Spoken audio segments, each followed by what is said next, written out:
Eurico, muito bem-vindo e obrigado por teres aceito o convite. Obrigado também pela oportunidade.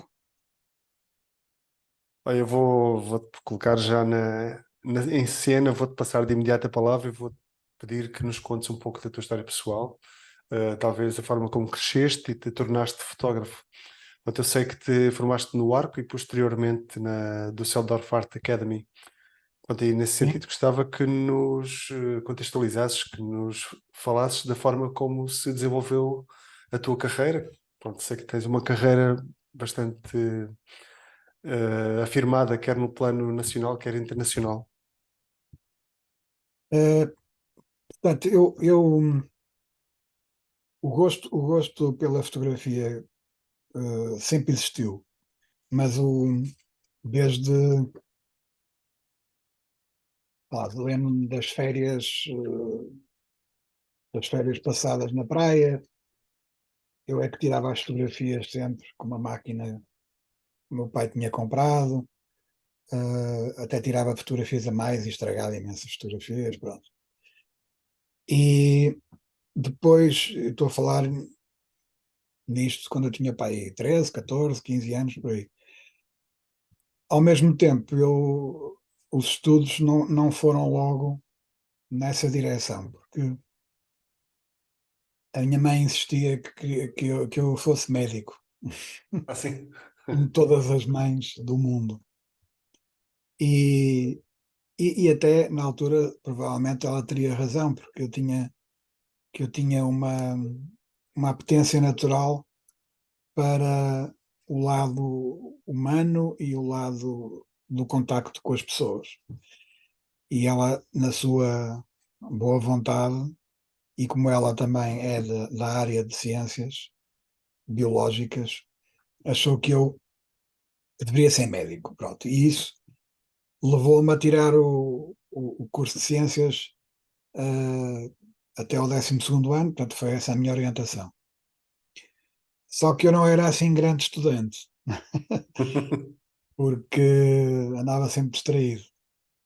E, e acabei por tirar o 12º ano dessa área, mas assim muito à rasca. E, ah, portanto, quando isso terminou, eu estava um bocadinho sem saber o que fazer, havia várias opções. E, entretanto, mete-se a tropa nessa altura, que era obrigatória, e eu fui para a tropa. E é precisamente na tropa que eu conheço um amigo que também andava lá, que tinha duas máquinas e nos tempos livres emprestava-me uma. E eu andava todo contente por Lisboa, porque eu fiz a tropa primeiro em Santarém e depois em Lisboa. Andava todo contente por Lisboa nos tempos livres a fotografar a cidade toda e recordo-me que mandava revelar e fazer as provas de contacto lá numa loja que havia e comecei a ficar hiper entusiasmado com, com o que via, com a possibilidade que a fotografia apresentava em termos de criatividade.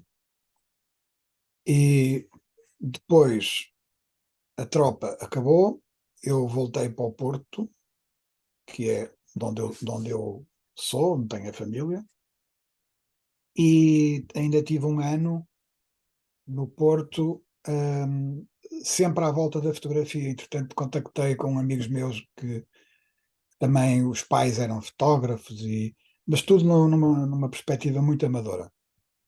Eu comprei um livro, de técnica, arranjei uma máquina. Um amigo meu tinha um laboratório e ia para a casa dele, para o laboratório dele. Pronto, foi um ano de um entusiasmo enorme e de descoberta.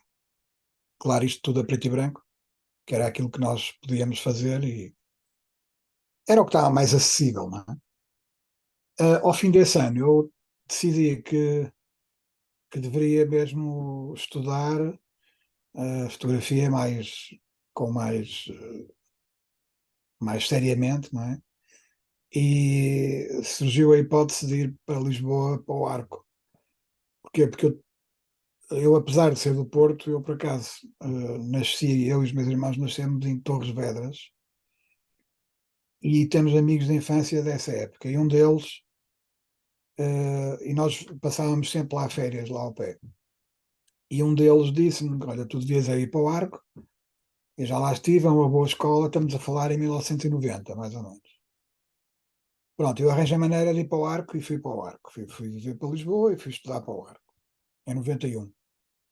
Pronto, e aí no Arco desenvolvi muito toda a parte da técnica com o professor José Sodo, essencialmente, e que era uma parte essencial, que era porque fotografar nessa altura era preciso, havia muita frustração porque tínhamos que ultrapassar a questão da técnica que era complicada e havia muita frustração, tanto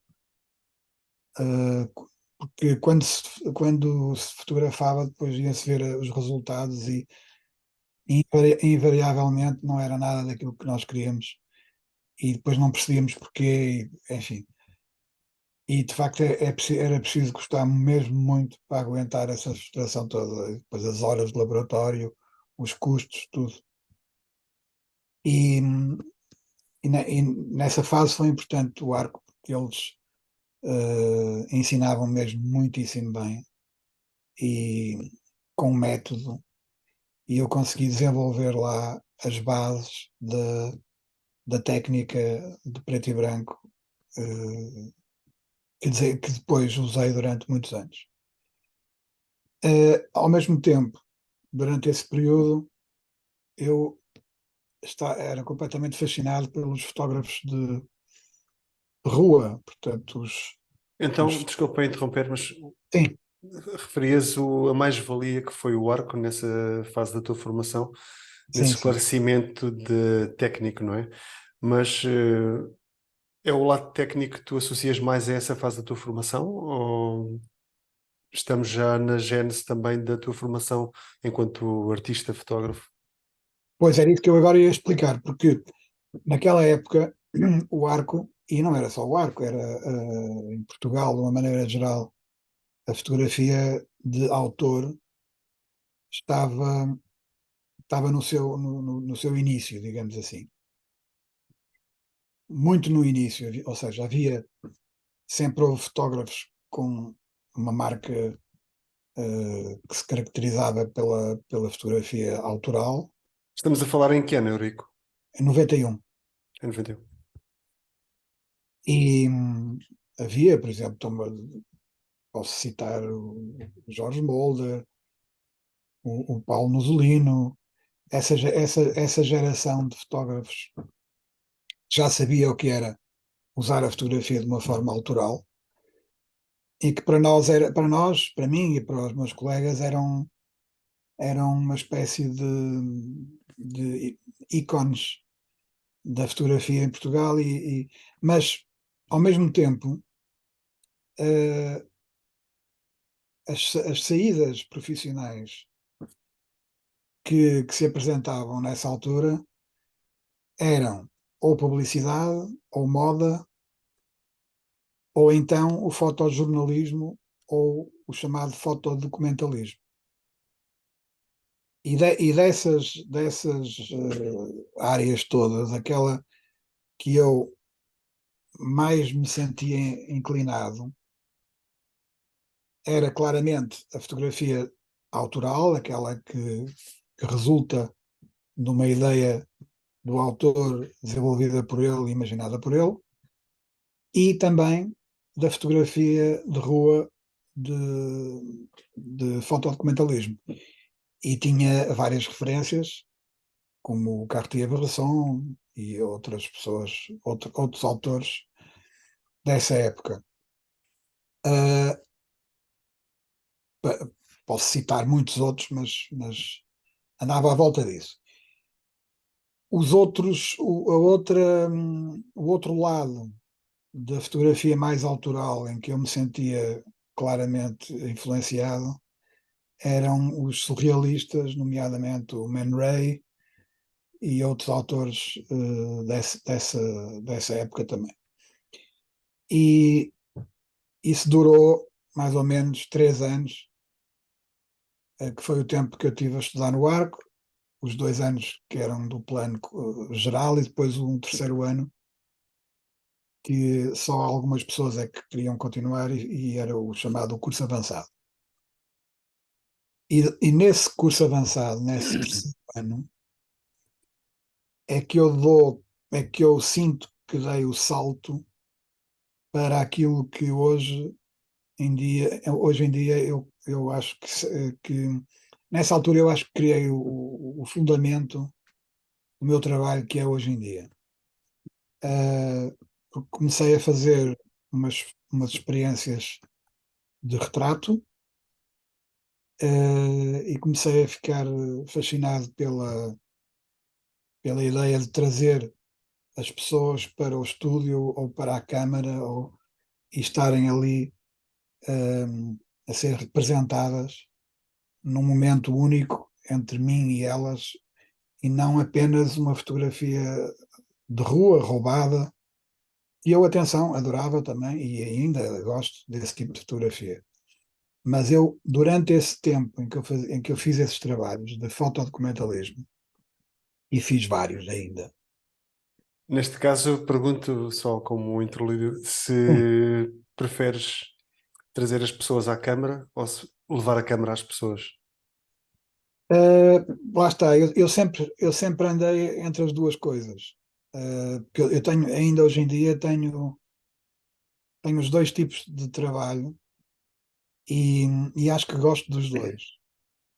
Mas eu, naquela época, como para já valia tudo, não é? Estava num período experimental. E aquilo que eu me apercebi foi que os trabalhos que eu fazia, por exemplo, há um trabalho que se chamam As Senhoras do Chiado, em que eu faço uma reportagem, um documento sobre aquelas senhoras que se passeavam no Chiado e que faziam as compras e que andavam por lá sozinhas a olhar as montras. E esse trabalho depois acabou por ser exposto anos mais tarde no arquivo fotográfico e está lá, que eles compraram esse trabalho. Eh, e ao olhar para essas imagens, a vontade que me dava era ir ter com essas pessoas e combinar um dia com elas no estúdio, trazê-las para que eu pudesse, com mais calma, iluminá-las melhor.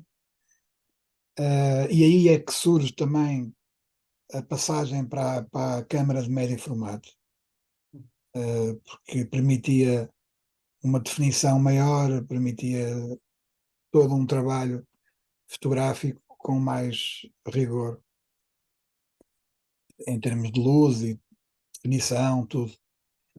E a minha vontade era essa, era trazer essas pessoas. Então, há um primeiro trabalho em que eu faço isso e que se chama Lisboa Operária e que também, curiosamente, também está no arquivo fotográfico, em que eu convido várias pessoas representativas de várias profissões de Lisboa, por exemplo, um engraxador de sapatos, a senhora que vende a fruta, a senhora que vende a roupa, uma empregada doméstica, um carpinteiro, um vendedor de gelados, um coveiro, um taxista, e convido-os, combino um dia para ir à minha casa, que eu na altura vivia em Benfica. Eu tinha um pequeno jardim atrás da casa e com luz natural e um fundo simples branco, eu fazia os retratos dessas pessoas e comecei a perceber a força que tinha uh, a série, ter uma série fotografada com um tema, com uma comunidade bastante definida, bem definida, e pronto, esse é um trabalho de referência. E ao mesmo tempo, no Arco, eu estava a desenvolver um projeto de retratos também de médio formato, em que se chamavam os retratos encenados, ou seja, que eu criava um cenário que podia ser até, era um cenário que até podia Na altura eu recordo-me que podia estar a ser influenciado pelos surrealistas. Era um cenário meio irreal, em que havia qualquer coisa ali que nunca estava bem. É onde eu colocava as pessoas, ou uma pessoa, e fiz uma série de retratos assim, chamados os retratos encenados. E paralelamente fiz este da Lisboa Operária, e é um trabalho muitíssimo mais simples, com um fundo branco, em que as pessoas estão ali simplesmente a mostrarem-se e mais nada, não há encenação nenhuma. E começa a perceber a paixão que é se, se, se disponibilizem a estar ali à frente da câmara e depois o resultado final. Ou seja, no fundo, o que eu ansiava e anseio ainda é poder ter tempo para olhar e contemplar esses retratos que já eu fazia há muitos e muitos anos com as fotografias de família e com que eu perdia horas a olhar para as fotografias e aquelas pequeninas e ver as pessoas ali muito paradas e aquilo para mim era tudo fascinante. Pronto. E, e esse período do arco, digamos que terminou com uma exposição eh, de todos os que acabaram nesse ano, em 94. Foi uma exposição organizada pelo Arco no Ministério das Finanças, no hall do Ministério das Finanças, em que, em que não só os trabalhos do curso de fotografia, mas também outros trabalhos. Na altura, quem acabou o curso comigo foi, por exemplo, o Francisco Tropa, o Jorge Queiroz, a Suzanne Temlitz, uh, o Blaufux já tinha acabado, não é da nossa geração. Aliás, chegou a ser professor durante 2 ou 3 meses de, de uma, porque o curso avançado, ele convidavam alguns professores para darem aulas durante 2 ou 3 meses. E o Blaufux foi um deles. Eles tinham acabado o arco antes. Mas a minha geração é essa, é dessas pessoas que. E, Eurico, como é que chegamos depois? Como é que vais parar a Alemanha para completar os teus estudos ou para desenvolver outras ideias? Depois, havia um programa que o Arco tinha com o Royal College of Art e juntamente com a Gulbenkian, e que era um programa recente que foi desenvolvido pelo Manuel Costa Cabral, e ele anos antes tinha andado pela Europa a fazer e acordes, quer dizer, tinha acordes de como é que se diz, para que os alunos pudessem estudar lá e cá, pronto. Quase um Erasmus, não? Uma espécie, sim. Aliás, eu acho que o Manel é talvez das- é uma das pessoas importantíssimas nos elementos da arte contemporânea portuguesa, sem dúvida nenhuma. A começar pelo Arco, não é? Que é um dos fundadores, e depois o papel que ele também teve na Gulbenkian, no Serviço de Belas Artes. E pronto, ao abrigo desse acordo, fui convidado para ir para Londres, para o Royal College of Art, fazer um estágio, 3 meses mais ou menos. E estive lá também, estive lá, com uma bolsa da Gulbenkian. E depois vim para Portugal outra vez, em circunstâncias até complicadas, porque, entretanto, estava, sem saber, já estava muito doente. E quando cheguei a Portugal, tive que me tratar, porque tinha um cancro, em 94, e pronto. Portanto, esse ano foi um ano complicado, 94, por aí, mais ou menos, várias operações, enfim.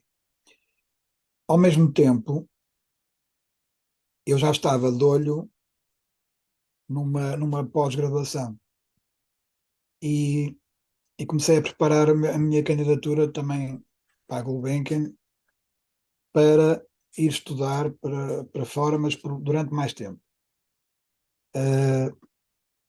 E havia várias opções, mas de todas as opções, eu lembro que uma vez tive uma conversa com o Jürgen Bock, que é dos Mau Maus, e ele disse assim: porquê é que não vais espreitar a Academia de Belas Artes do Düsseldorf? Eu acho que tinha mesmo a ver contigo. E eu fui espreitar e já conhecia o trabalho dos Becher e dos discípulos dos Becher, e adorava aquilo, e de facto comecei a perceber que, que havia no meu trabalho, naquilo que me interessava, havia grandes semelhanças com, não tanto com a parte formal, com o resultado, mas com a maneira de pensar. Ou seja, para mim a fotografia é e continua a ser, em primeiro plano, um instrumento de registro com a maior objetividade possível. E claro que isto é questionável, não é? Mas eu não estou a dizer que a fotografia é isso, eu estou a dizer que aquilo que me interessa é isso. Mesmo quando fiz retratos encenados, em que nada de objetivo tem, há o lado objetivo, ou seja, a definição, não usar luzes muito complicadas, que sejam muito expressivas, encontrar uma forma de registar mais parecida possível com a realidade, de forma que as pessoas não se percam nos detalhes técnicos do conteúdo e naquilo que estão a ver, neste caso, a pessoa ou o lugar. E esses princípios eu comecei a perceber que era a escola do Düsseldorf onde eu devia ir. E candidatei-me à Bolsa, e depois houve uma altura que era curioso, porque eu tinha a Bolsa e ainda não tinha sido aceito por escola nenhuma. Então, porque as coisas na altura eram muito diferentes de agora. E o que é que eu faço? Peguei no meu portfólio, naquilo que eu tinha pronto, e, e lembro-me que fui, não sei se foi em agosto, acho que foi em julho, apanhei um avião e fui à Alemanha. E fui à escola do Düsseldorf, entrei pela escola e comecei a informar-me com quem é que eu deveria falar, e conheci uma professora que e era a professora que a escola do Düsseldorf funciona, na altura funcionava e acho que ainda funciona, por classes. Ou seja, temos um professor, temos uma classe e temos uma forma de pensar. E os alunos escolhem o professor e, se o professor aceitar, formam uma classe. Depois há classes de pintura, há classes e havia uma classe. Só aqui um parênteses. O Becher, nessa altura, ele já estava praticamente a reformar-se e já não estava a aceitar alunos novos. Acho que ele trabalhou, foi professor mais um ano e depois reformou-se. Porque a escola do Düsseldorf, e acho que na Alemanha, aos 60 anos eram obrigados a reformar-se, ou seja, não havia mesmo hipótese de continuar. Inclusivamente, eu sei que essa classe continuou off the record, para além dos 60 anos, mas era ele a orientar os alunos já fora da escola. Pronto, mas eu não fui para essa classe, eu fui para uma classe desta professora, da Nan Hoover, que era uma classe onde foi professor o Nanium Pike no ano anterior e ela foi substituí-lo. Portanto, era uma classe mais vocacionada para os new media, vídeo, fotografia, cinema, pronto. E porque eu também, nessa altura, confesso que havia ainda uma ideia de trabalhar em vídeo e talvez em cinema. Tanto que o projeto que eu fiz em Londres foi precisamente um filme, quando estive lá nos 3 meses. E depois é em Düsseldorf, durante o tempo que eu tive na academia, que eu tomo contacto com tudo, com vários. Nós depois podíamos frequentar as aulas uns dos outros. Olha, por exemplo, só para ter uma ideia, para teres uma ideia, na altura os professores lá eram, por exemplo, pintura era o Immendorf, era o Penck, era o Lupert, que era reitor da escola, era o Tony Craig, em escultura. Isso para citar assim os mais famosos, era o Becher, era o Nanium Pike, que tinha acabado de sair. Aquela escola era repleta de estrelas, digamos assim, de grandes nomes da arte mundial. Onde estudou também o Thomas Ruff e o Thomas Struth e esses, pronto, a Cândida Hoffa. E eu estava nesse meio e, e consegui frequentar, conheci muita gente, alguns professores. Portanto, de que forma é que achas que a escola de Düsseldorf foi essa tua experiência? Acaba por ajudar a moldar o teu estilo de retrato, especialmente, que será um dos aspectos predominantes da tua fotografia. De que forma é que a escola de Düsseldorf moldou o teu estilo? Há um rigor muito grande. Há um rigor e há uma poesia muito grande. Que por acaso já vinha de encontro àquilo que eu gostava. Portanto, eu acho que foi mesmo a escolha certa. Não conheço outras escolas, mas lá eu senti-me bem. Eu estive lá de 95 a 99. Mas era esse rigor, essa forma de pensar, em que, Quando por dizes exemplo, rigor, e rigor dando o em retrato tudo. como exemplo, em que aspectos é que se manifesta esse rigor? Ó, eu lembro que os alunos, por exemplo, os alunos de pintura chegavam à escola às 8 da manhã e pintavam o dia todo. E quer tivessem inspirados, quer não tivessem inspirados. Ou seja, a inspiração não é uma obra divina, É uma é que dedicação. é. Depois, portanto, esse tipo de rigor, de quando uma pessoa é confrontada com as suas vulnerabilidades, com a crítica, com o pensamento rigoroso sobre o que é a arte e sobre o que é a comunicação de uma ideia. Nós tínhamos semanalmente palestras que a minha professora trazia sempre convidados que falavam sobre o trabalho deles, que nós desenvolvíamos projetos e era permanentemente discutido entre os professores e entre os alunos o que é que andávamos a fazer e porquê, e levantavam-se as questões todas e mais algumas. Havia um sentido de crítica muito forte. E depois, no fim do ano, e depois nós sabíamos que estávamos ali no epicentro de de um mundo mais da arte mais comercial, digamos assim, que podia, podia saltar dali, podiam saltar dali oportunidades para grandes galerias. E, aliás, aconteceu. Tenho alguns colegas meus que hoje em dia estão muito bem em grandes galerias mundialmente conhecidas e saíram dali.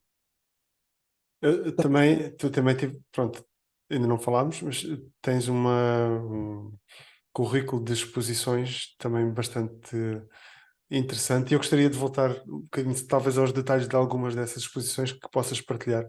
Mas queria Uhum. aproveitar agora um bocadinho, já que estamos a falar da visão sobre o retrato e da forma como a escola influenciou o teu estilo, para, usando alguns dos teus portfólios que podemos encontrar no teu site, Ah, que bem. talvez possas escolher, não sei, dois ou três e dar-nos um pouco, partilhar connosco as ideias e conceitos que estavam na base de cada um desses projetos ou as circunstâncias que os inspiraram, ou talvez até alguma história ou episódio curioso que tenhas vivido na execução e na realização dos mesmos. Há um trabalho que é, para além dos trabalhos que eu fiz em Düsseldorf, que há um trabalho que eu considero que é uma referência. Eu, quando voltei para Portugal, que aliás, eu voltei para Portugal, nunca voltei a dizer vou voltar. Eu vim cá ao casamento do meu irmão e na altura ele vivia ali ao pé de São Vicente de Fora e eu fiquei lá uns dias e fui lá ao casamento e tudo e gradualmente comecei a descobrir uma Lisboa que não era a mesma quando eu tinha ido em 95. E era, para já, havia a fotografia, o panorama da fotografia em Portugal naquela altura estava a explodir. Havia uma quantidade eu estou a falar em 99, portanto, na Expo tinha havido a Expo, havia uma quantidade de galerias novas, colecionadores, a situação económica do país, pelo menos, era havia uma classe média com dinheiro e as coisas aconteciam e começaram a acontecer. E eu comecei a ter convites e houve um período em que eu estava na Alemanha, um ou 2 meses, depois voltava, foi durante pai um ano que isso aconteceu. E depois gradualmente fui ficando cada vez mais cá. E tinha um trabalho que eu estava a desenvolver cá, que é esse trabalho que eu queria citar como referência, que é um trabalho que eu fiz em Alfama, que são os retratos dos habitantes de Alfama, em que, curiosamente, depois, eu quando fui propor esse trabalho ao arquivo fotográfico, eles tinham ao mesmo tempo um projeto de um levantamento fotográfico sobre a cidade, que é uma encomenda que o arquivo fotográfico faz há anos e anos, em períodos, acho que de 10 em 10 anos, ou de 15 em 15 anos, em que convida alguns fotógrafos para retratar a cidade para ficar em arquivo. E na altura, este meu projeto que eu já estava a fazer encaixa precisamente nesse projeto deles, que se chamou Lisboa Anos 90, que foi feito um livro, um catálogo, foi feita uma exposição, e esses, esse, esse projeto foi desenvolvido por vários fotógrafos que na altura estavam a dar cartas, e a minha proposta foi precisamente sobre os habitantes de Alfama, mas as caras, não o lugar da Alfama. Houve outros que fotografaram, por exemplo, Marvila, numa altura em que Marvila estava a ser desenvolvida, estava a crescer ainda, tinha tido as obras da Expo e estava ali a haver muita modificação nas vias de acesso, enfim. E esse trabalho, para mim, é de. Voltei outra vez a pegar na ideia da comunidade, de uma comunidade específica,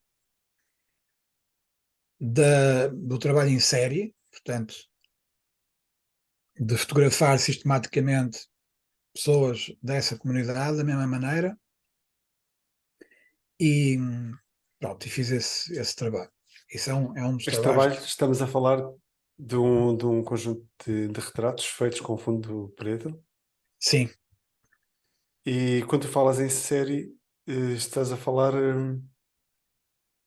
pelo facto do lado sistemático do trabalho, ou estás a falar já da narrativa enquanto resultado da sequenciação das várias fotografias resultantes?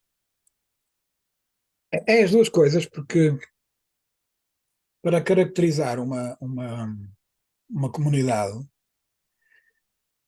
tem que haver uma série tem que haver uma série de fotografias, não é? Essas fotografias podem ter contornos mais documentais, mais artísticos ou uma mistura. Eu escolhi aquele formato do retrato de estúdio, eh, à maneira antiga do retrato de estúdio, ou seja, e o que é que e fiz um convite à população através de um papel que eu fiz fotocópias e pus nos cafés e nas padarias e por todo lado em Alfama, e depois pedi à junta de freguesia uma sala e fiquei lá, estava lá das 3 às 6, ou lá o que era, já não me lembro, todos os dias, e as pessoas foram aparecendo. Iam aparecendo como eu pedia que aparecessem, que era vestidas como elas achavam que deviam estar bem vestidas para um retrato, e foram aparecendo, e recordo-me coisas cómicas, porque houve um dia que eu tinha, acho que eram 10 pessoas à espera, na sala de espera. Aquilo parecia eu parecia um médico na consulta. E as pessoas iam entrando e depois umas conheciam-se. Ai, também vens ao retrato, não sei o quê, porque eu, eu ofereci um retrato a cada uma delas, não é? Uma fotografia a cada uma delas. Eu acho que cheguei a fotografar cerca de 100 pessoas nesse período. Ahm, e depois, quando chegou a altura de fazer a exposição, eu falei com o arquivo e disse assim: eu gostava de fazer a exposição em Alfama, mesmo, numa primeira fase. Acho que estas pessoas, porque eles depois foram fantásticos, eles ajudaram-me em tudo.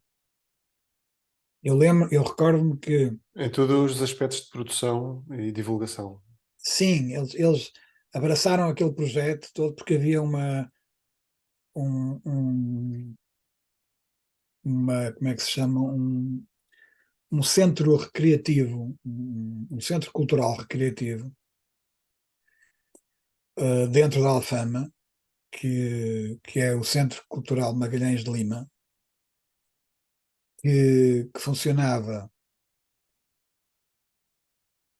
agora não sei se ainda funciona, mas funcionava nas instalações que era um antigo convento, eh, ao pé do palácio, ao pé de um palácio que há lá. E eles propuseram que a exposição fosse aí, no recinto onde foi a antiga igreja, portanto, um espaço enorme que eles usavam como ginásio e onde eles também ensaiavam as marchas. E então, a Câmara de Lisboa, com o arquivo, e eles encontraram uma maneira de arranjar aquilo por dentro o melhor possível, tipo pintar as paredes e pôr cera no chão, para se fazer ali a exposição. E no dia da inauguração, eles, todos, todas as pessoas que estavam ligadas a esse centro cultural. Fizeram uma surpresa, apareceram lá fadistas, sem eu saber, e toda a comunidade abraçou aquele projeto, foi uma coisa espetacular. E depois teve ali durante, não sei, 2 meses, ou algo que foi. Eu tenho fotografias da montagem da exposição. E houve um dia na montagem que o espaço era assim um bocadinho velho, estava com alguns problemas estava a precisar de obras. E há uma altura que estamos ali a montar a exposição e cai um pedaço de estuque que quase me acertou. Enfim. E expusemos, não sei se foram para aí 40 ou 50 retratos, já não me lembro. Como é que se gera a expectativa num caso desses, não é? Se fotografaste 100 pessoas, é obviamente no processo de edição, É, possivelmente, é difícil colocar 100 e também os critérios fotográficos e de edição sobrepõem-se a outros. Como é que se gera, do ponto de vista do relacionamento com a comunidade, a expectativa de poder não estar na exposição? eu disse logo no início, olha, não, vou escolher alguns e outros não vou escolher, mas eu ofereço sempre uma fotografia. Ok. Mas depois vou ter que escolher algumas porque eu não vou ter espaço para mostrar a toda a gente. E eles não levaram a mal, não, ninguém levou a mal. E depois é curioso porque a, a estrutura da Alfama, a estrutura social da Alfama, ainda é um bocadinho como uma estrutura quase que feudal, porque existe o palácio, a igreja e as casas.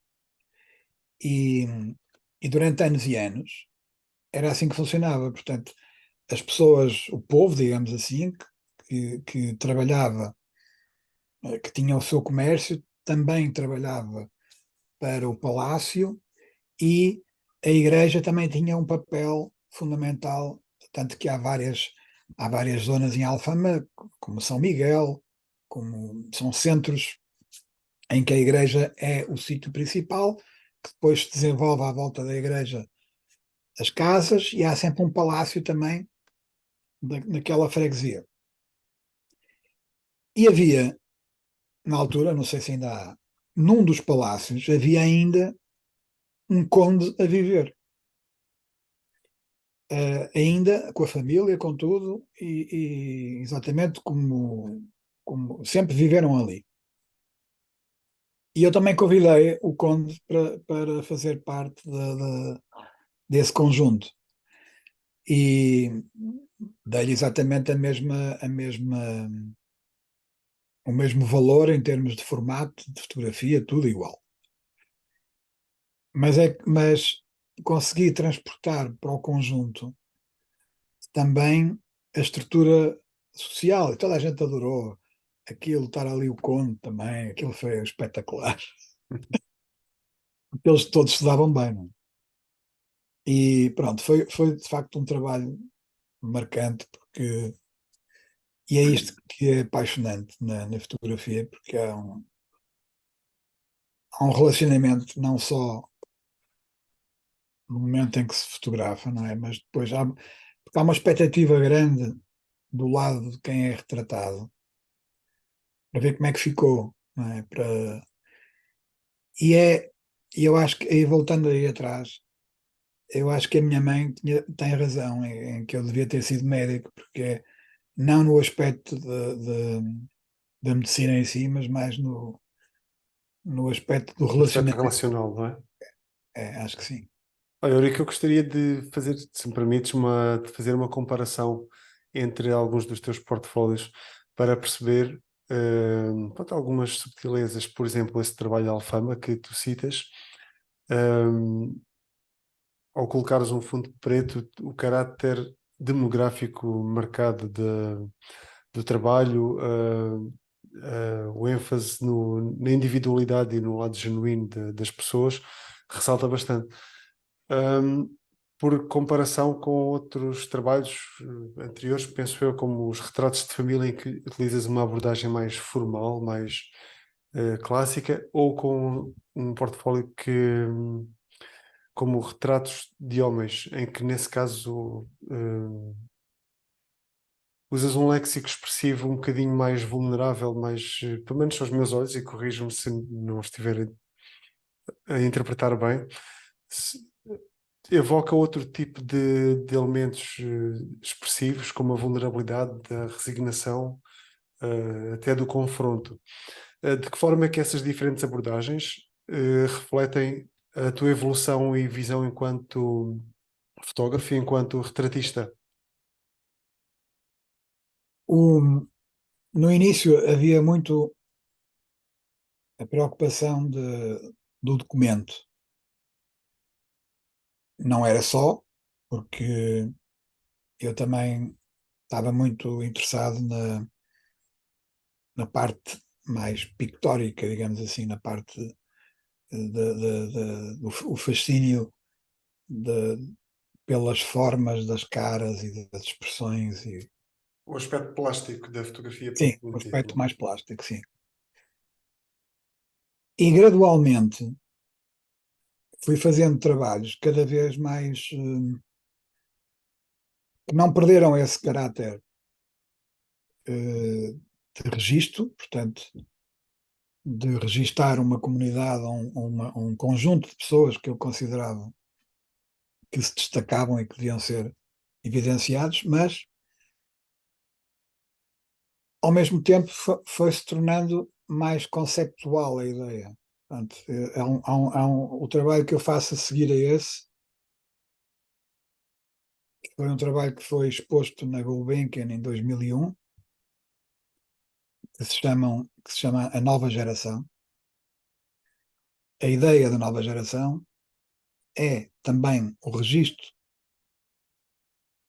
de um grupo de etário de miúdos entre os 12, 13, 14 anos, ou seja, numa idade em que ainda não, já não são crianças, mas ainda não são adolescentes, portanto são pré-adolescentes, em que eu defini que essa idade era a idade em que eles melhor se via o futuro adulto que eles poderiam vir a ser. Então eu projetei, em termos formais, eu projetei naquelas crianças a atitude do adulto, ou seja, eles ainda vestidos de criança, ainda com as expressões de criança, mas a serem retratados já como adultos. Ou seja, há uma projeção minha nesse grupo para que quem olhasse, quem visse, tanto no tamanho, porque eles depois eles são retratos enormes, portanto, com a moldura 1,25 m por 1,25 m, eles são, ficaram maiores do que na realidade eram. Portanto, em todos esses pequenos aspectos, eu projetei a ideia daquelas crianças, como é que seriam dali a uns anos. Uh, a forma como estavam muito direitas, vestidos também, pedi aos pais para os vestir como se fosse para um batizado, ou um casamento, ou o que fosse. A formalidade do retrato. E chamei-lhe nova geração por causa disso mesmo, porque eu acho que naquele grupo que é representativo, não de um sítio, não de um conjunto específico, não de uma aldeia, não de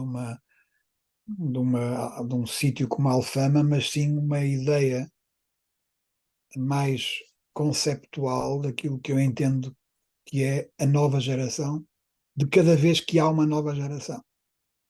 Portanto, Estabeleces uma geografia humana é, é isso e não mesmo. territorial.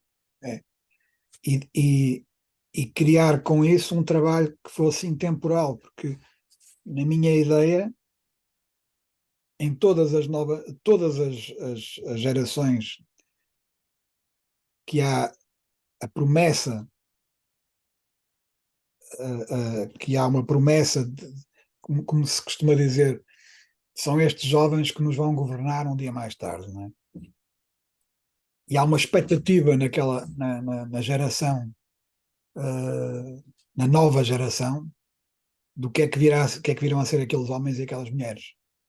E eu tentei projetar nesse trabalho exatamente essa expectativa, de várias formas, portanto, pô-los muito grandes, pô-los sérios, pô-los sentados direitos, pô-los. Portanto, isto. Fala-me um bocadinho desta questão, usando aqui este trabalho das crianças ou dos adolescentes, fala um bocadinho da questão da expressão, pode ser?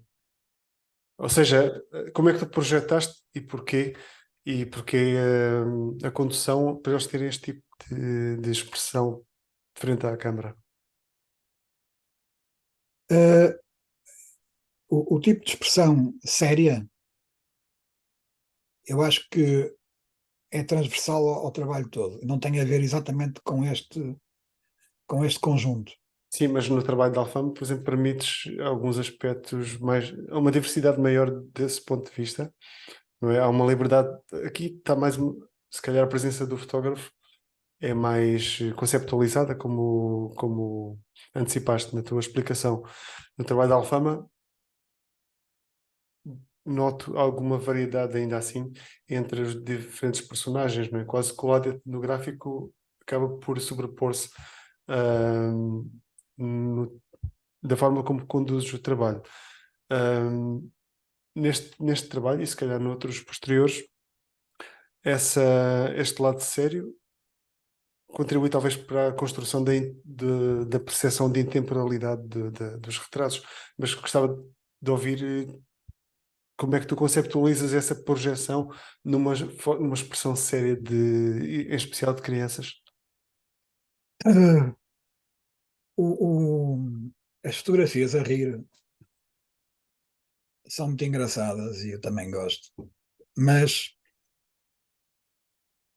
o rir como a cor, e esse é outro aspecto que podemos depois mais daqui a bocado abordar. Mas em específico, o rir, quando a pessoa, hoje em dia, quando as pessoas são fotografadas, hoje em dia toda a gente fotografa toda a gente e publica e não sei o quê. Normalmente fazem sempre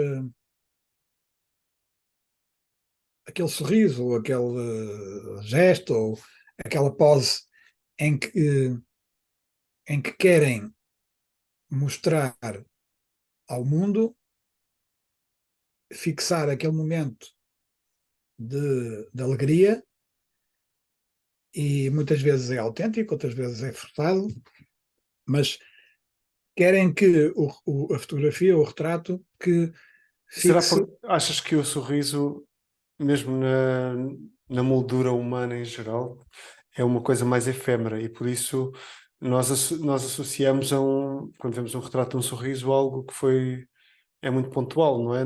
Nesse sentido, não caracteriza a dimensão a uma escala da vida humana da forma pretendida. Será É isso? isso mesmo. É isso mesmo que eu não estava a conseguir explicar, mas é exatamente Ok, isso. interessante. Não, porque constroem-se Pois alguns eu, mitos, há explicações às vezes, pronto, na cultura mais popular, que dizem que o lado sério da fotografia tem a ver com os tempos de exposição, dos primórdios da fotografia, não é? E não sei se não poderá ter alguma razão. e E às tem. vezes também porque nós olhamos para alguns desses retratos como referência e acabam por se calhar, trazer ao nosso imaginário uma linguagem própria e que acaba por ficar embutida na representação fotográfica e dentro da própria sentido de intemporal, não é? Uhum. Intemporalidade. Então, pronto, é uma questão que estava aqui a pensar um pouco contigo, como é que as duas dinâmicas se interligam para nos dar essa percepção de que um retrato sério, eventualmente, não totalmente, mas tendencialmente nos dá uma percepção de intemporalidade. Nós reconhecemos na pessoa por exemplo, os retratos antigos pintados da Renascença, não conheço nenhum de alguém a rir. Não me recordo assim de nenhum. Normalmente o que. Porque o retrato sempre foi feito, usado para representar, não é? Para representar alguém. E muitas vezes traziam-se para o quadro os objetos, às vezes as paisagens, para contextualizar aquela pessoa. Ou, ou o cavalo, ou sei lá, as questões da profissão, pronto. Mas nunca a rir. E realmente, ou porque, ou das duas, uma, ou a vida era muito mais séria nessa altura, o que eu também não acredito, que as pessoas riam, não é? Obviamente. Ou então consideravam que Não, estarem a há rir. também outro aspecto que é, desculpa interromper, mas que também é a arte, pensando no contexto da fine art, é também carregada de uma seriedade própria e lutou, especialmente a fotografia, por ser levada a sério, não é? Então também é se calhar mais uma responsabilidade acrescida que contribui talvez para esta dinâmica. Eu gostaria que, por exemplo, na continuidade desta reflexão, que falasses um bocadinho dos retratos de homens que pelo menos à minha sensibilidade, acabam por trazer alguns, também dentro do sério, acabam por trazer aspectos um bocadinho mais existenciais na expressão que podemos ler, não é? Há um confronto, há uma vulnerabilidade, há quase uma entrega, talvez por serem homens, não sei, que os homens estamos habituados a ter uma cortina defensiva maior, não é? Em termos de expressividade. Gostava que me falasses um bocadinho deste portfólio, se te fizer sentido, obviamente. Eu, quando pensei no trabalho das crianças, pensei logo em três trabalhos, que é, é uma trilogia, são as crianças, são os homens e são as mulheres. E fiz esses três trabalhos. As mulheres nunca as pus, curiosamente. Uh, e no caso, e portanto, as crianças, a minha ideia das crianças era esta que eu acabei de explicar, a ideia da, da projeção, da expectativa do que é que será, do que é que virá a ser este adulto, que toda a gente tem, os pais todos têm, o que é que o meu filho virá a ser mais tarde, portanto é chamada a nova geração. Depois, os homens, eu, a minha abordagem conceptual para os homens foi esta. Eu considero que o homem, o ser masculino, é um ser muito mais sonhador, muito mais, muito mais aéreo, digamos assim, no sentido de- do, do, do, do sonho, do ideal, do, em todos os aspectos ao longo da história. Uh, Isto não é de forma alguma uma vantagem, nem uma desvantagem sobre as mulheres, eu não entro nessas questões. É apenas uma observação minha. Eu acho que o homem, enquanto ser pensante,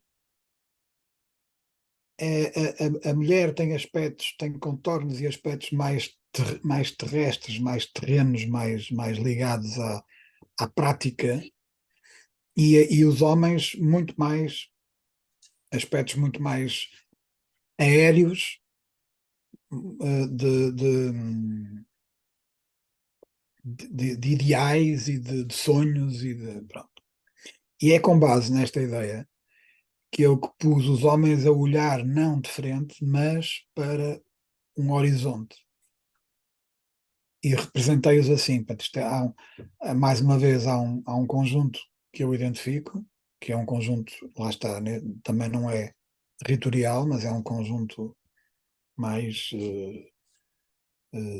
conceptual, neste caso de género, em que tento encontrar uma forma de os representar,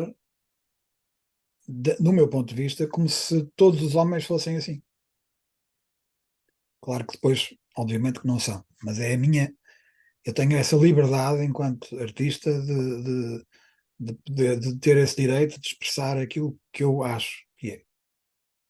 E então eu representei-os assim, representei aquele conjunto e aquele conjunto, na minha perspectiva, é mais uma vez intemporal, ou seja, para mim os homens sempre foram assim e sempre serão assim.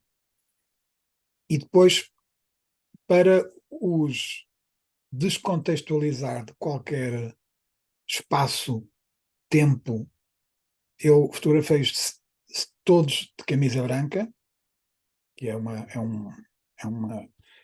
espécie de uma farda também, Pronto, sem. este trabalho, depois teremos a oportunidade de colocar em pós-produção, é inteiramente focado no rosto, É, na expressão. Talvez daí essa sensação de vulnerabilidade e de proximidade, não é? Que é. nós temos ao ver isto. Na forma como eles olham, Sim. não diretamente para a câmara, não confrontam, não se confrontam a si próprios, eles estão a olhar para um futuro, para uma ideia, para uma qualquer coisa mais vaga. Portanto, eu quis representá-los E como o homem notas, sonhador, o homem sonhador. Pronto. em termos de confronto entre a ideia inicial do trabalho e o resultado, a fotografia,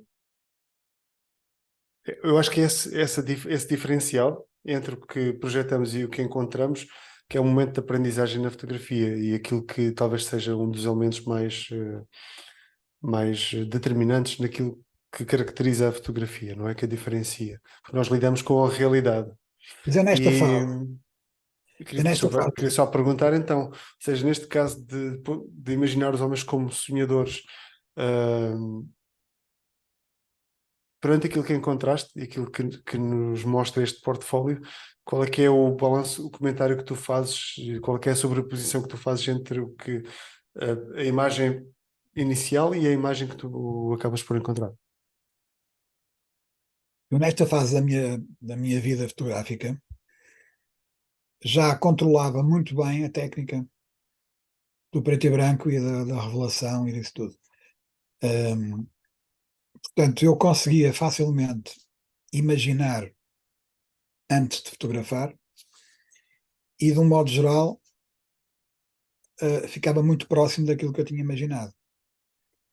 Eu paralelamente a Mas este. do ponto de vista, pergunto, claro, não há aspectos técnicos, obviamente, mas do ponto de vista das expressões que acabamos por olhar para estes homens e ver, também sentes essa, hum, esse controle? Eu já sabia o que é que queria, Ok. e conduzi-os exatamente para. Aliás, eu neste trabalho só há um que não entrou, todos os outros entraram e foram.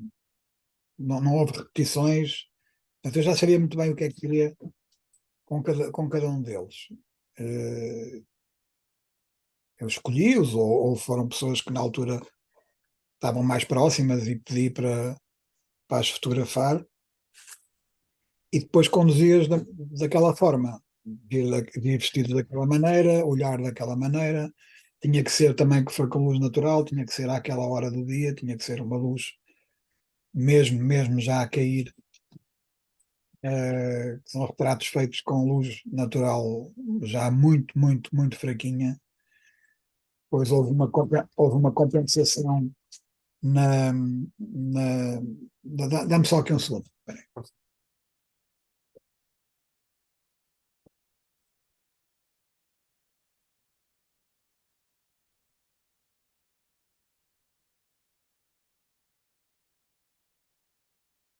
Houve uma compensação depois na revelação.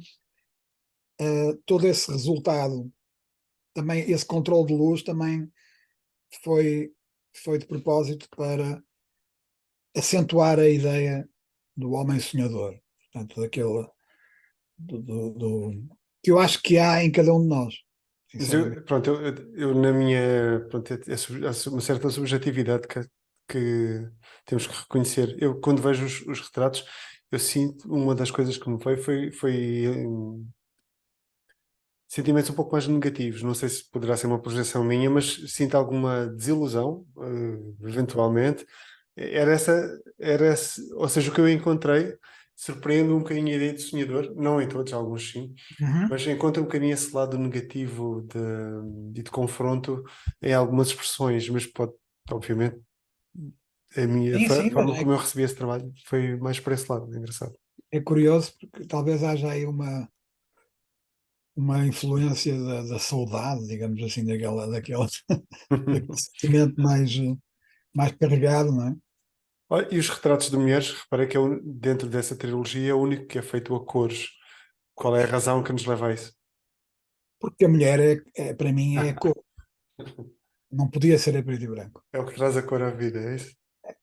As mulheres são as pessoas que trazem alegria, que trazem as flores, que trazem as cores. Mas não, na condição destas mulheres, não procuraste a alegria também. Não, porque a essência está lá. Eu acho que procuro em todos os trabalhos a essência humana. E depois eu contextualizo-os de maneira diferente. No caso das mulheres, por exemplo, no caso das mulheres eu escolhi uma faixa etária à volta dos 40 anos, mais ou menos, 30 e tal, 40, e pedi que viessem arranjadas. Aliás, este trabalho ainda está para ser concluído. Eu não sei por que razão na altura parei, fiz alguns e depois parei. Ainda está para ser concluído. Ainda há pouco tempo fiz mais um. E, e a minha ideia das mulheres pode ser que esteja errada completamente, não interessa, mas é a minha. E convido outras pessoas a que tenham as deles. Mas a maneira como eu as vejo é assim, é arranjadas, pintadas a cores, com uma certa maturidade que a idade traz, e, mas também pessoas pensantes, com sensibilidade, e, portanto, O que eu o, noto, né, falando de léxico expressivo, neste portfólio em particular, comparando, acabando de ver o dos homens, não é? Por oposição à tal vulnerabilidade, aqui sinto uma força muito grande de cada uma destas mulheres na forma como enfrenta a câmara e a confiança, talvez por causa de dizer, por estarem no seu melhor, estarem arranjadas, eh, e pela frontalidade do retrato, mas sim sente-se força de personalidade em cada uma delas. eu acho que sim, há uma diferença muito grande entre o homem e a mulher, em termos de.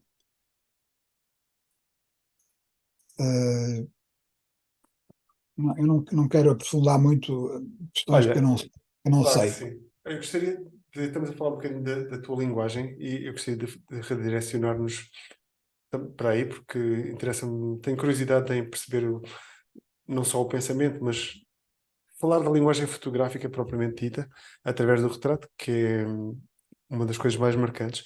Mas dirigia-nos agora para o projeto Aldeia da Luz, que, em que, se eu percebi bem o portfólio, ele está organizado em vários conjuntos, várias séries de vários momentos. Temos uma sequência de imagens que são paisagem, essencialmente, com uma linguagem bastante minimal e contemplativa. Temos depois um conjunto de imagens que são espaços interiores e espaços exteriores, e depois Uhum. temos dois tipos de retratos. Temos retratos contextuais e retratos em fundo preto, que já conhecíamos de portfólios anteriores. Ahm, Isto coloca-me questões de narrativa, ou seja, eu imagino como é que tu, numa instalação expositiva, não é? Numa exposição que tu prepares, que vais buscar a cada um destes conjuntos de imagens uma forma de os articular para contar uma narrativa elaborada, não é? E, e a pergunta, Esse qual é trabalho foi no teu, exposto, qual é, foi exposto na aldeia. exatamente, Pois, pois. ou seja, qual é no teu entender, usando este trabalho como referência, se quiseres, qual é, o teu entender, o potencial e as limitações da narrativa fotográfica? Como é que tu conceptualizas a narrativa na fotografia? Este trabalho não surgiu da minha ideia. Foi um trabalho proposto pelo Luís Serpa, que era, tinha uma galeria chamada Galeria Luís Serpa. Infelizmente ele já morreu e ele na altura ele tinha um projeto também de curatorial, e ele propôs-me fazer este trabalho na Aldeia da Luz, porque também havia o interesse do Museu da Luz em promover a aldeia, em fazer trabalhos sobre a Aldeia da Luz, a nova Aldeia da Luz. E então, nessa encomenda havia obviamente uma liberdade, não é? Mas também havia uma premissa que era representar a aldeia, a nova aldeia, da melhor maneira possível. Portanto, eu teria que ir para lá, e fui para lá, estive lá a viver há algum tempo, e, e tinha que sentir o que era a nova aldeia, e tinha que encontrar uma forma de a representar sob todos os seus aspectos.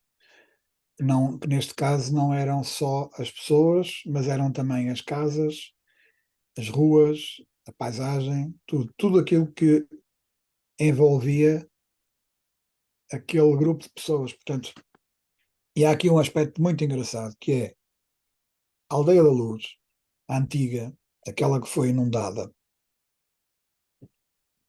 tinha, as casas eram todas com os fornos à frente, ou seja, havia a rua e as cozinhas davam para a frente, portanto, davam para a rua. E é onde se faz a vida toda, a vida daquelas pessoas faz toda à volta dos fornos, onde cozinham, onde comem, e na rua onde se encontram com o vizinho. E quando o grupo de arquitetos e de engenheiros decide fazer o desenho de uma nova aldeia, eles quiseram fazer exatamente igual à Aldeia da Luz, à antiga, com o mesmo traçado, embora fizessem com as ruas mais largas, aproveitaram para fazer, obviamente, as infraestruturas de maneira diferente, mas tentaram pôr as pessoas no mesmo sítio, as mesmas vizinhanças, tudo isso muito certo, as casas novas, mas enganaram-se aqui numa coisa, com tantas cabeças pensantes, que era a rua principal, a entrada das casas, em vez de ter as cozinhas, tinham as salas de estar. Ninguém desta gente passa a vida na sala de estar. Eles passavam a vida na cozinha, junto dos fornos. E puseram as cozinhas nas partes de trás da casa. Portanto, toda aquela vivência de rua, só por este simples facto, perdeu-se. As pessoas estavam a cozinhar e estavam com a porta aberta para a rua.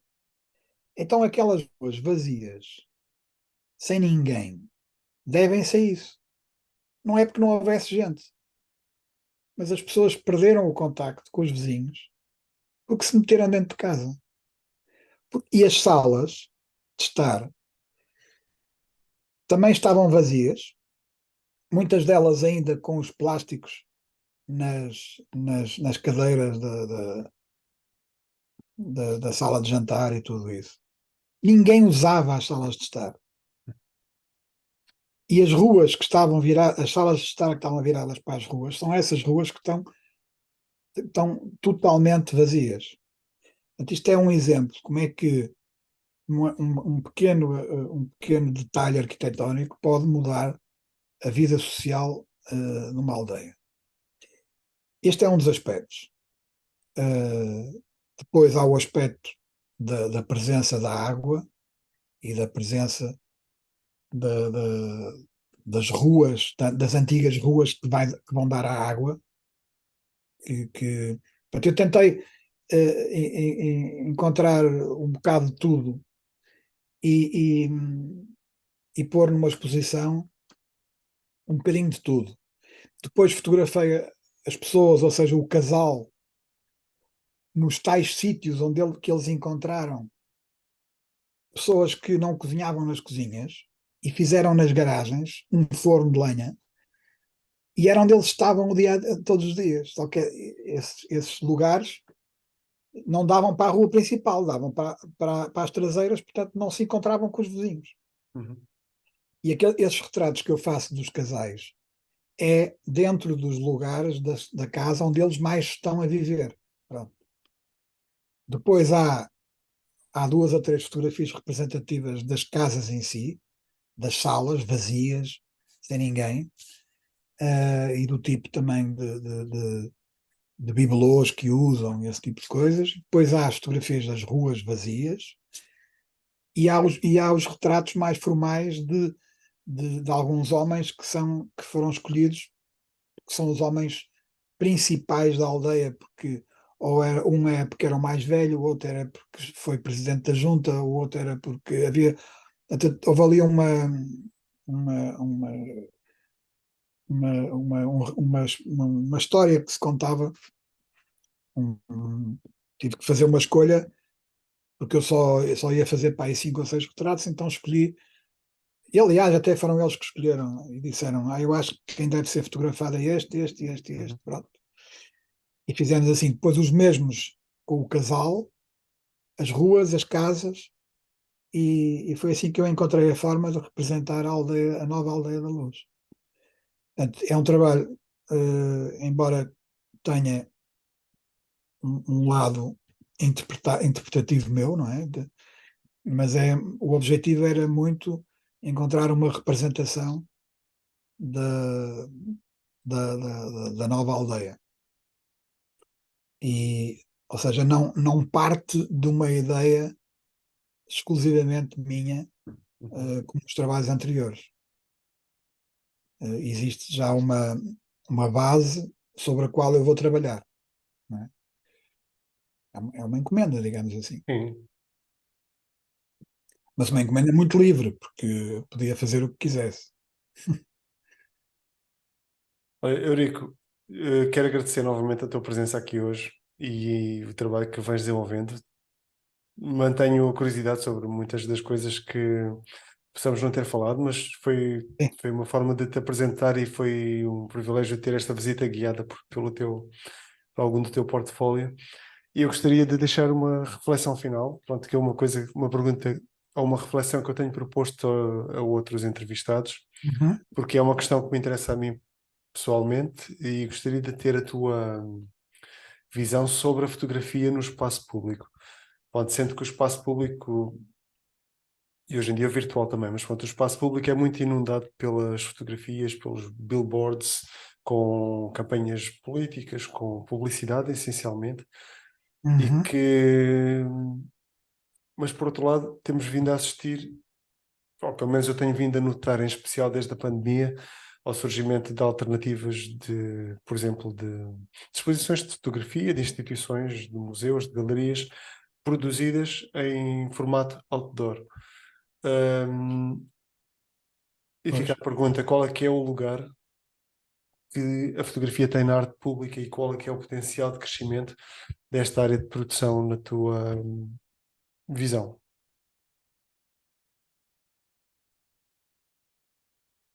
Eu acho que, não sei, eh, acho que a imagem e a fotografia deve ser usada como cada um achar que as hipóteses são enormes, portanto, desde que faça sentido, ou seja, desde que exista uma comunicação eficaz, acho que a imagem pode ser usada em qualquer circunstância. O que eu acho que, já agora aproveito para dizer uma coisa que eu acho que se passa. A minha geração Quando eu comecei a fotografar, não havia sequer a sombra da fotografia digital. Não havia mesmo. Portanto, eu sou de uma geração que passou pela fotografia analógica, o início da fotografia digital, e agora estamos na fotografia digital em força e com todas as possibilidades de alterar a imagem com uma facilidade enorme. Eu acho que é ótimo haver essas possibilidades todas. Só que há uma coisa que mudou radicalmente, que era, durante cerca de 100 anos, as pessoas habituaram-se a olhar para uma imagem, uma fotografia, e consideraram que aquilo que viam uh, tinha existido pelo menos no momento em que foi fotografado. E foi usada a fotografia de várias formas para trazer para o público o que se passava em guerras, em situações. Pronto. E a fotografia evoluiu e evoluíram as técnicas. Essa ideia de verdade que está por trás de uma imagem, de uma fotografia, está a diluir-se cada vez mais. Isto não é nenhuma crítica, só estou a constatar. A força que tinha uma imagem, porque era verdade, e que as pessoas reconheciam que aquele sítio existia ou aquilo tinha acontecido de facto. Embora muitas vezes pudesse ser encenado. Mas mesmo sendo encenado, estava lá. O próprio processo fotomecânico. Hoje em dia, pode-se criar imagens que quem as cria ainda está a utilizar o poder de persuasão de que a imagem é verdadeira, e ainda estamos neste período de transição. Nós estamos num período de transição em que ainda não temos, a maior parte das pessoas ainda não acredita que é possível transformar daquela maneira uma imagem e dá aquilo como verdade. E há outra geração que já sabe perfeitamente que as coisas podem não ser verdade, mas daqui a uns anos vai ficar a dúvida, e vai ficar a dúvida perante a imagem, vai ficar sempre uma dúvida se aquilo é verdade ou é mentira, ou seja, se existe no mundo real ou se existe só no mundo virtual. E é estes dois mundos, virtual e real, não é? Em que a fotografia retratava o mundo real e não havia dúvidas, isto está-se a diluir e isto tem repercussões numa sociedade que vive da imagem. Todos nós hoje em dia, mas sejam em fotografias, seja em notícias, seja no que for, começamos a duvidar de tudo o que nos aparece à frente. Seja uma notícia, seja uma fotografia, seja um filme, seja o que for. E vamos chegar a um ponto em que nós, inclusivamente, duvidamos da pessoa que está à nossa frente, se será real ou se não será real. Portanto, há aqui uma, uma mudança de paradigma muito grande mesmo, que é interessante na fotografia, porque está a mudar a forma como se vê a fotografia. E que esse poder de retratar o que existe deixou de existir, porque pode não existir. Pode não ser, pode não corresponder fica apenas para refletir sobre isto. Eu Não há nada. agradeço também a reflexão de volta. Olha, Eurico, onde é que te podemos assistir? Eu sei que tiveste uma exposição agora em Lisboa, recente, na Galeria Belarte. Belar. Belarte. Onde é que podemos assistir em breve, Uma próxima exposição? por Sim, exemplo?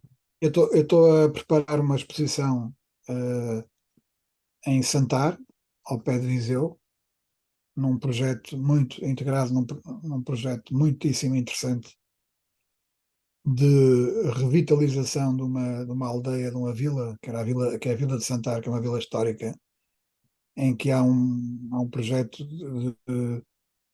cultural, de jardim, vinícola, de recuperação das casas, da economia, de tudo. E eu fui convidado para fazer um trabalho de retrato sobre a comunidade de Santar, e são 45 retratos que vão ser expostos. Deve ser agora no início do Início ano, do ano? Muito bem. deve ser. Estamos em fase de preparação. E, para além disso, tenho outras ideias que, precisamente, que vêm ao encontro daquela trilogia dos, das crianças, dos homens e das mulheres, e que vem completar essa trilogia, que não é, que deixa de ser uma trilogia e passam a ser quatro, em que eu quero retratar os adolescentes do início do século XXI.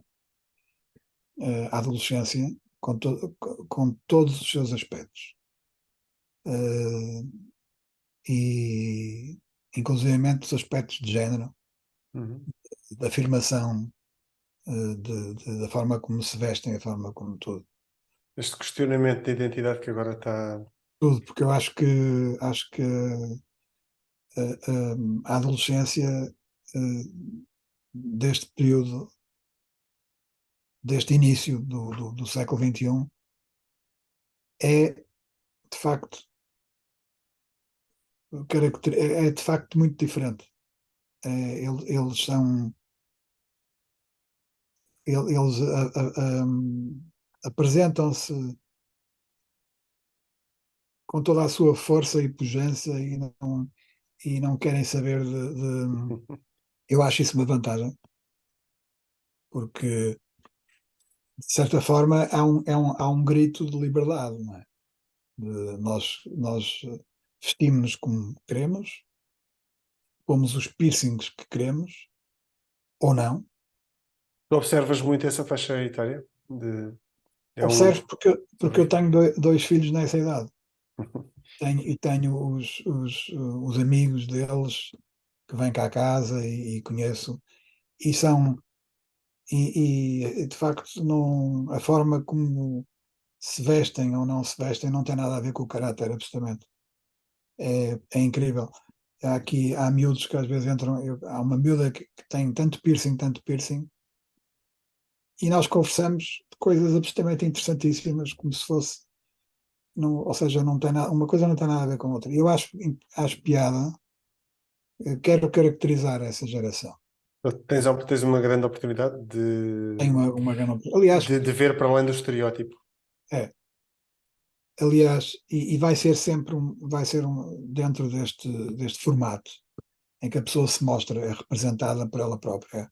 Há um convite, e ela representa-se ela própria. O fotógrafo só está lá para registar, entre aspas. Claro que há sempre aspectos que nós controlamos, não é? Como é evidente, mas a ideia é abrir uma janela para que sejam eles a mostrarem-se a si próprios, a dar uma janela de representação. E pronto, essa é uma ideia. Tenho outras também Que poderemos ver que dessa maneira. poderão ver, mas pronto, também já agora fica aqui. Acho que para ninguém é fácil fazer só o que quer, não é? E para mim também não é.